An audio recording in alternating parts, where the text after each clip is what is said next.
नमस्कार किसान भाइयों किसी कारणवश जो वीडियो थे हमारे चैनल पे बहुत कम आ रहे थे, सेहत का ठीक ना होना। लेकिन अब प्रॉपर वीडियो आप लोगों को समय से किसान भाइयों मिलते रहेंगे इस चैनल पे फार्मिंग ज्ञान। तो किसान भाइयों, गेहूं की बिजाई कार्य जो हमारा किसान जोरों पे कर रहे हैं, थोड़ा लेट खाली होने से खेत जो है बिजाई लेट हो जाती है कुछ किसान भाइयों की।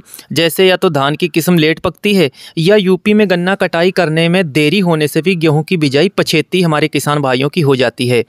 गेहूं बुआई भी वैसे हमारे किसान जो है 10 या 11-15 नवंबर से शुरू करते हैं अक्सर, और जिन का खेत समय से खाली होता है वह तो हमारे किसान कर लेते हैं बिजाई समय से। लेकिन गेहूं जो है लेट इसलिए हो जाती है खासकर हमारे यूपी के किसानों की कि उनका जो है गन्ना मिल सेंटर या कोल्हू पर देने के बाद ही खेत की तैयारी करते हैं वह किसान, और उस खेत में गेहूं की बिजाई फिर करते हैं। जैसे 25 नवंबर से 15 दिसंबर तक गेहूं की बिजाई किसान करते रहते हैं, 20 दिसंबर तक भी हमारे किसान बुआई करते हैं।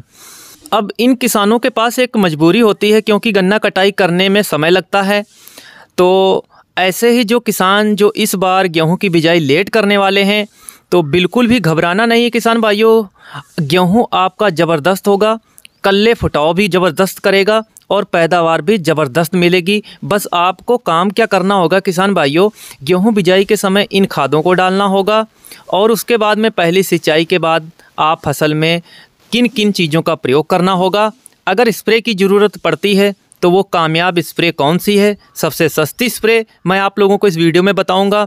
और जो आप लोगों को बीज की गेहूं की बुआई करनी है, वो बीज कैसा आप लोगों को तैयार करना है घर पे, और किसानों तक शेयर कीजिएगा। आने वाले वीडियो देखने के लिए प्लीज़ चैनल को सब्सक्राइब कर लीजिएगा किसान भाइयों, और घंटी को प्रेस कर लीजिएगा। बीज के जो बोरे होंगे उनमें आपको डाल लेना है, ताज़ा पानी लेना है, 10 घंटे तक उन बीज के बोरों को डुबो के रखना है। उसके बाद आप लोगों को 10 से 12 घंटे के बाद बीज को बाहर निकाल लेना है बोरों को, और उन बोरों को आप लोगों को 12 घंटे तक दाब लगा कर रखना है। जैसे कि बोरों को ढक दें, सन के बोरे आप लोगों के पास एक्स्ट्रा होंगे वो ढक दें, या पराली धान की जो होती है उससे ढक दें, यानी गर्मी देना है, जिससे जो गेहूं का बीज होगा वह किसान भाइयों जर्मिनेट हो जाएगा, जैसे आप लोग वीडियो में देख रहे हैं। उसके बाद सीधे खेत में आप बुआई कर सकते हैं। जब आपका हल्का जर्मिनेट हो जाता है, यानी बीज जमाव बहुत जल्द होता है जब हम खेत में इस तरीके का बीज डालते हैं।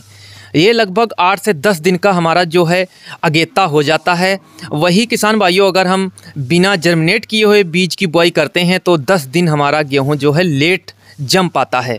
अब खाद आप लोगों को क्या देना है बुआई के समय, वैसे बीज की मात्रा किसान भाइयों आप अगर लेट करेंगे तो 50 से 55 किलोग्राम प्रति एकड़ प्रयोग करना चाहिए अगर लेट बुआई करने जा रहे हैं। अब खाद में किसान भाइयों जैसे डीएपी जो आती है 1846 50 किलोग्राम लेना है, यूरिया 20 किलोग्राम लेना है, ये 1 एकड़ की मात्रा है। आप लोगों को साथ में ज़रूर लेना है 10 किलोग्राम का जो एक बैग आता है माइक्रो न्यूट्रंस, उसके अंदर काफ़ी अच्छे पोषक तत्व होते हैं जो बहुत ही फ़ायदेमंद होते हैं।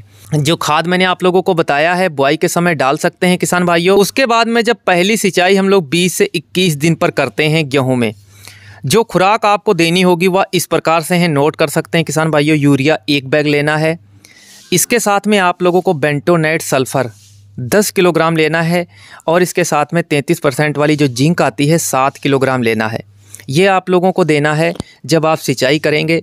सिंचाई पे आप लोगों को देना है, मिट्टी के अंदर पोषक तत्व मौजूद होंगे तो आपकी फसल बहुत अच्छी ग्रोथ करेगी, और 1 एकड़ में आपको प्रयोग करना है। उसके बाद आपकी गेहूं बहुत अच्छी ग्रोथ पकड़ेगी, हरी भरी होगी, कल्ले भी ज़्यादा निकलेंगे।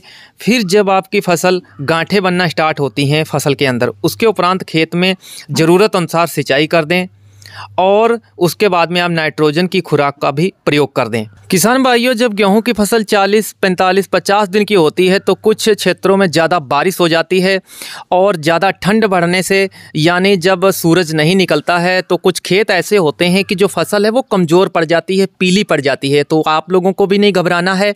आप लोगों को क्या करना है, फ्लोरिंग फसल में सही हो, दाने जो होंगे वो कंप्लीट भरेंगे सभी बालियों में। इसको देखते हुए हम पहले ही अपनी फसल को किसी भी पोषक तत्व की कमी को दूर करना होगा किसान भाइयों, यानी समय रहते। जैसे किसान भाइयों मैग्नीज तत्व की कमी अगर गेहूं की फसल में आती है, जिंक तत्व की कमी देखने को अगर मिलती है फसल में, तब किसान भाइयों पैदावार प्रभावित हो जाती है।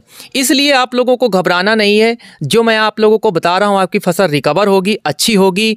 अगर किसी कारणवश आपकी फसल कमज़ोर पड़ती है, पीली पड़ जाती है या फसल दब जाती है, तो ये जो कारगर स्प्रे मैं आप लोगों को बताने वाला हूँ, सबसे सस्ता स्प्रे है। घर पे आप इसको तैयार कर सकते हैं। मार्केट से थोड़ा सा सामान लाना पड़ेगा, लेकिन आपको जो सामान लेना है वो ओरिजिनल होना चाहिए। किसान भाइयों, मैग्नीज जो आता है, मैग्नीज सल्फेट पोषक तत्व, और प्लस जिंक और प्लस यूरिया और बुझा हुआ चूना, आप लोगों को इतना सामान लेना है। बुझा हुआ चूने को रात भर पानी में भिगो देना है। जो पानी ऊपर का नितरा होगा, साफ़ पानी ऊपर का आपको प्रयोग में लाना है। जो नीचे बैठा होगा उसको आपको फेंक देना है, नहीं तो स्प्रे पंप को वो जाम कर देता है। इसलिए किसान भाइयों, आपको बुझे हुए चूने को रात भर पानी में भिगो देना है। और किसान भाइयों, मैग्नीज, जिंक, यूरिया आपको पहले अलग अलग सभी का घोल बनाना है और स्प्रे के समय आपको उस घोल को मिलाकर स्प्रे कर देना है। अगर स्प्रे में पानी 150 लीटर लेते हैं 1 एकड़ के लिए, बहुत अच्छा रिस्पांस मिलता है। मैग्नीज सल्फेट किसान भाइयों, आप लोगों को लगभग 500 ग्राम लेना है। जिंक 700 ग्राम लेना है 33% की। और यूरिया किसान भाइयों 1 किलोग्राम से 1.5 किलोग्राम लेना है, ज़्यादा मात्रा नहीं लेना है। और अगर आप स्प्रे कर देते हैं जो मैंने आप लोगों को बताया है, बहुत ही अच्छा रिजल्ट मिलेगा। आपकी जो फसल है, अगर आपने पछेती बुआई की है तब भी रिस्पांस इसका शानदार मिलता है। आप ये स्प्रे सभी गेहूं की फसल में कर सकते हैं, बहुत अच्छे रिजल्ट मिलते हैं। जो दाने हैं वो भी नहीं सिकुड़ेंगे, स्वस्थ दाने होंगे, मोटे दाने होंगे, बालियों का साइज भी अच्छा होगा और फसल आपकी ग्रो भी करेगी, हरी भरी भी रहेगी।